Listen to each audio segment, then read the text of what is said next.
What's going on, everybody? Tyler again, back at it with another video. So we're going to be doing something different today. We're going to be ranking the best Need for Speed games, in my opinion, of course, and we're going to start from 5 to 1, and these are in the top 5.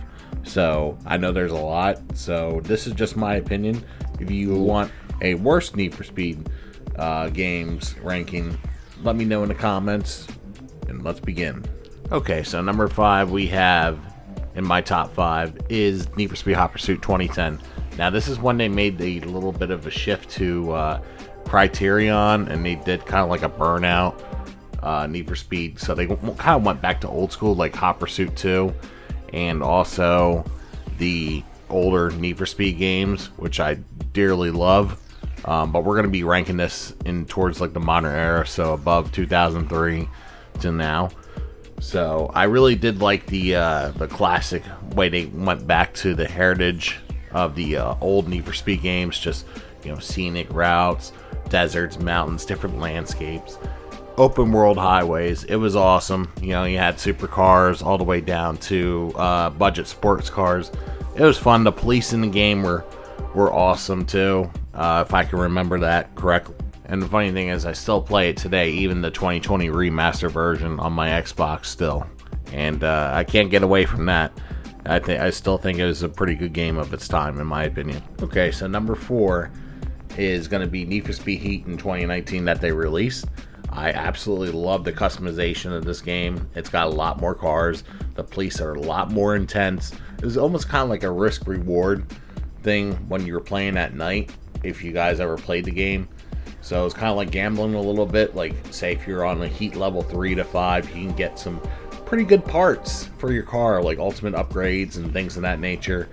But the police are very, very intense in this game, and you always got to make sure you always go watch your back, because one hit from a rhino and that's it. There goes your race, and then there goes your money and all of your points and parts that you're gonna regret, to be honest with you, losing. And also, in my opinion, it was a definite step up and a big improvement from the 2017 Need for Speed Payback, which was, speaking about gambling, which was one of the worst tactics they ever used. Was just nothing but loot boxes, and the upgrade system was just absolutely just terrible. Like, why am I going to upgrade system with a lottery roulette wheel? It's one of the worst things that EA did, and it's a shame that they did that, and kind of ruined their reputation, in my opinion, to this day. And in my personal opinion, I think EA is a greedy corporate, corporate greed just took over for that game, unfortunately, as that's definitely one of my worst games, in my opinion. And what I mean by corporate greed is basically what I'm saying is that you see all these video game companies today for the past at least 10 years been nothing but monetizing and doing pay to wins. And, just it's just been a terrible staple to the gaming industry, in my opinion. Just nothing but microtransactions plague the gaming market, in my opinion, today. It's not like what we have seen in the previous versions of Need for Speed. Alrighty, number 3. We're going to the top 3 right now of my favorite Need for Speed games. And this one is definitely a controversial one at the time when it released in 2007. It is Need for Speed Pro Street. I honestly did not like it at all, just because it definitely wasn't for Need for Speed. But once they got towards the Need for Speed Pro Street in the Shift 1 and 2 in the late 2000s, looking back at it now, I think it was amazing. And I still, like I said, still play it on my 360. Call me old, but I honestly think, just the tuning, the scene, the vibe from Pro Street, it is absolutely electric. There were some great cars in the game, if I can remember, that were just out of this world, in my opinion. Like the Koenigsegg when it came out, and also the Bugatti. Now I think that was the first game that came out with the Bugatti, in my opinion, from Need for Speed. Don't quote me on that, but yeah, like the whole vibe from Pro Street was absolutely amazing, from the race days when he entered to the race days, and just racing in general. Like track days, from drags to drift to grip races and even the speed runs, oh my god, they were just insane. Like, in my opinion, I think with the speed runs in Need for Speed Pro Street, the level and the sense of speed is unmatched in any Need for Speed game, in my opinion. Like, one small flick of the controller or the wheel at 200 miles an hour on the Nevada highway, if you guys remember, you'll definitely crash and total your car easy, and then you'll have to restart the game or restart the race, in my opinion. And it's just insane the way that they went into the great depths of that sense of speed and collisions too. Like, if they made another Need for Speed Pro Street game, I would be totally down 100% for it.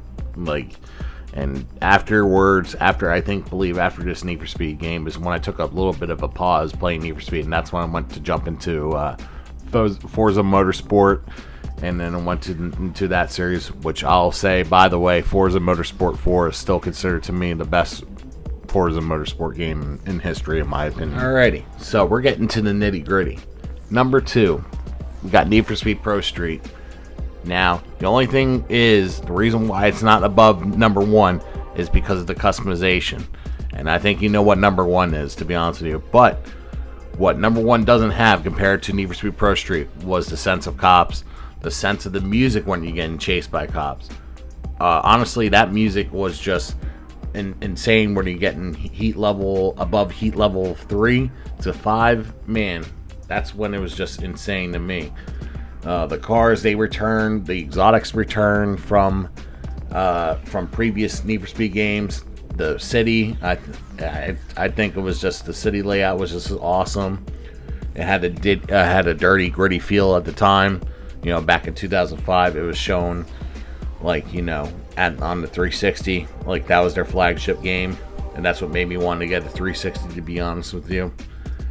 Playing Need for Speed Most Wanted Razors, you know, well, technically it was technically the player's car. Then Razor got it from that race, if you remember. But the M3 GTR E46, man, that was just an amazing car too. But the sense of the cops, the races. The only thing that I also missed it in this game, which kind of didn't make it number 1 in my opinion, not only just the customization, they didn't have a drift mode, and also the drag racing in that game was just, I could never master it because there's so many, you know, windy turns and you know, just so much traffic around. I think honestly, if they got another year of it and then just fixed it instead of just releasing one game year after the next, I think Black Box at the time, the developers, could have made it in an amazing game. Sadly, that did not happen, but still love it, still play it today. That's why I got my 360, and yes, I still play those 2 games, Street and Most Wanted, on my 360. Alrighty, number 1. So everybody knows this one, everybody's played it, everybody knows the theme song, Need for Speed Underground 2. Now, why is it number 1 even 20 years later to this day? It still holds up. You got drag, street X, or autocross. You got proper drag races. You got drift events. And you also got that customization was absolutely insane. From spinners to neon kits that are insane. You could do your trunk. You can make your car riced out, 10-star, easy. It's insane on what you can do customization from a game in 2004 on the PS2 era. That's insane. This was also the first game which I fell in love with the G35 and made me want to get one, to be honest with you. And also the 350Z was the cover car too. So, and you know, that was my first car that I ever bought on my own, was the G35 before all them clapped out takeover idiots and those strikers started ruining them with their reputation in recent years. But man, these cars back in the day were just amazing, and every single car in that game was just amazing too. Some things, honestly, it did age poorly, like the spinners and some of the customization kits in that game, the way that the system was. But honestly, it's still a great game. Even with no cops, it still was a great game. You could do all the races, and you could do also outruns too. Man, it was just so much fun. Honestly, I wish they would make a remaster of it, but I doubt it, since EA is just a greedy company, and in the lack of better words, EA is just a big old greedy company that does not care about their customers, much like the video gaming industry today. But if you made it this far, I'm glad that you liked the video, and I want to hear all your opinions on what you think your favorite Need for Speed games are. This is just my top 5 list out of like 20 plus Need for Speed games. I wish I can go into detail of the earlier Need for Speed games, because I really love those earlier Need for Speed games. In fact, my first game was, believe it or not, the very first one, the Road and Track 1996 or 95 version of Need for Speed 1, and then Need for Speed 2 when I got my first PS1, and then honestly, I really love the 2002 Need for Speed Hot Pursuit 2. Honestly, that could have been in my top 5, but I still like the 2010 version of it just as much. If they honestly would have been tied, in my personal opinion. But I'm glad you watched the video to the end. It means a lot. We're at 1,000 subscribers now, so I want to thank each and every one of you for subscribing to the channel.